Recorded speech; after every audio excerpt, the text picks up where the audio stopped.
ಆತ್ಮೀಯ H16 news ಅರ್ಥಾತ್ ಸೀತಾರಾಮ್ ನ್ಯೂಸದ ವೀಕ್ಷಕರೇ, ನಾನು ನಿಮ್ಮವ ಎಂ ಆಯುಧ ಮಲ್ಲಪ್ಪ ಜೊತೆವರು. ತಾವು ಈಗ ಸುದ್ದಿಗಳ ಲೋಕಕ್ಕೆ ಎಂಟ್ರಿ ಹೊಡಿತಾ ಇದ್ದೀರಿ. ಈ ಸುದ್ದಿಗಳನ್ನು ಪ್ರತಿಯೊಂದು ನೋಡೋ ಜೊತೆಗೆ ನಿಮ್ಮ ಅಭಿಪ್ರಾಯಗಳನ್ನು ಹಂಚ್ತಾ ಇರಿ. ಯಾಕಂದರೆ ಈ ಸುದ್ದಿಗಳು ನಿಮಗಾಗಿ, ನಿಮ್ಮ ಬದುಕಿಗಾಗಿ, ನಿಮ್ಮ ವೈಚಾರಿಕೆಗಾಗಿ, ನಿಮ್ಮ ತಿಳುವಳಿಕೆಗಾಗಿಯೂ ನಿಮಗೂ ಗೊತ್ತು. ಜೊತೆಗೆ ನಮಗೂ ನಿಮ್ಮೊಂದಿಗೆ ಇದೊಂದು ಮಾತಾಡುವಂಥ ಜೊತೆಗೆ ಸುದ್ದಿಗಳನ್ನು ಬಿಡುವಂಥ ಕೆಲಸ.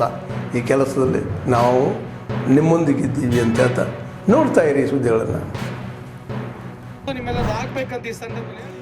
ಪೊಲೀಸರಾಗಲಿ ನಾಗರಿಕರಾಗಲಿ ಎಲ್ಲ ಒಂದು ಹೆಚ್ಚಿನ ಎಲ್ಲರಿಗೂ ಒಂದು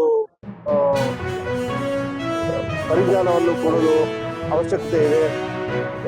ರಸ್ತೆ ಮೇಲೆ ಹೆಲ್ಮೆಟ್ ಧರಿಸದೆ ಹಾಗೂ ಸುರಕ್ಷತೆ ಯಾವುದೇ ನಿಯಮ ಇಲ್ಲದೆ ವಾಹನವನ್ನು ಚಲಿಸುವುದರಿಂದ ಅಪಘಾತ ಆಗುವುದು ಸಂಭವ. ಇವತ್ತಿನ ಇಂಥ ಕಾರ್ಯಕ್ರಮ ಆಯೋಜಿಸಿರುವುದರಿಂದ ಜನರಿಗೆ ಇದರ ಮೂಲಕ ಸಂದೇಶವನ್ನು ರವಾನಿಸುವಂಥ ಇದು ಒಂದು ಒಳ್ಳೆಯ ಕಾರ್ಯಕ್ರಮವಾಗಿದೆ. NWPRTC ಪೊಲೀಸ್ ಡಿಪಾರ್ಟ್ಮೆಂಟ್ ಈ ಥರ ನಮ್ಮೆಲ್ಲ ಬೈಕ್ ಎಲ್ಲರೂ ಒಂದು ಸುರಕ್ಷಿತ ರ್ಯಾಲಿ ಮಾಡ್ತಾ ಇದ್ದೀವಿ. ಈ ಉದ್ದೇಶ ಏನಂತಂದ್ರೆ ರಸ್ತೆಯಲ್ಲಿ ಸುರಕ್ಷಿತವಾಗಿ ಗಾಡಿ ನಡೆಸಬೇಕು, ಹೆಲ್ಮೆಟನ್ನು ಧರಿಸಬೇಕು, ಟ್ರಿಬಲ್ ರೈಡ್ ಮಾಡಬಾರ್ದು, ಮೊಬೈಲನ್ನು ಬಳಸಬಾರ್ದು, ಕಾರ್ ಡ್ರೈವ್ ಮಾಡಬೇಕಾದ್ರೆ ಕಂಪಲ್ಸರಿ ಬೆಲ್ಟ್ ಹಾಕೋಬೇಕು. ಆಮೇಲೆ ಈ ರೋಡ್ ಸಾರ್ವಜನಿಕ ರೋಡ್, ಎಲ್ಲರಿಗೂ ರೋಡ್ ಇದೆ. ಈ ರೋಡ್ ನಂದು ನಮ್ಮ ಹಿರಿಯರ್ದು ರೋಡ್ ಅಂತ ಅಂದ್ಕೊಂಡು ಗಾಡಿ ವೇಗವಾಗಿ ಚಲಿಸಬಾರ್ದು. ಇದು ನನ್ನ ವಿನಂತಿ ಇದೆ. ಯಾಕಂದ್ರೆ ಅಪಘಾತ ಆದರೆ UG7 was found in 1956. The intention of its formation is not just to create a fight or a difference between the state and the center. It is to coordinate. It is to suit the national interest and also the state interest. They were talking about funding mechanism, they were talking about teaching, they were talking about so many other aspects to it. There has been a lot of debate, lot of discussion with regards to the draft publication. Already various governments, to start with Tamil Nadu, Kerala, West Bengal, and all the other states including Karnataka and the members who have participated here have raised a serious objection towards certain changes being brought before in the draft publication.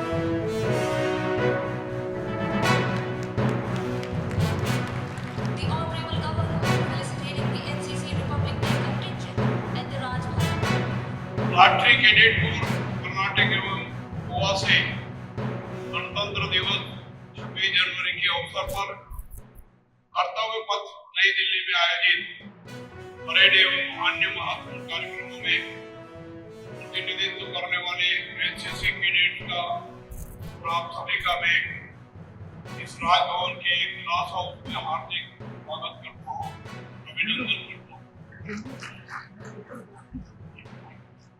का विषय है कि Republic day banner प्रतियोगिता में आपकी सहभागिता और प्रदर्शन के लिए आपको 2024-25 के लिए PM बैनर से सम्मानित किया गया है।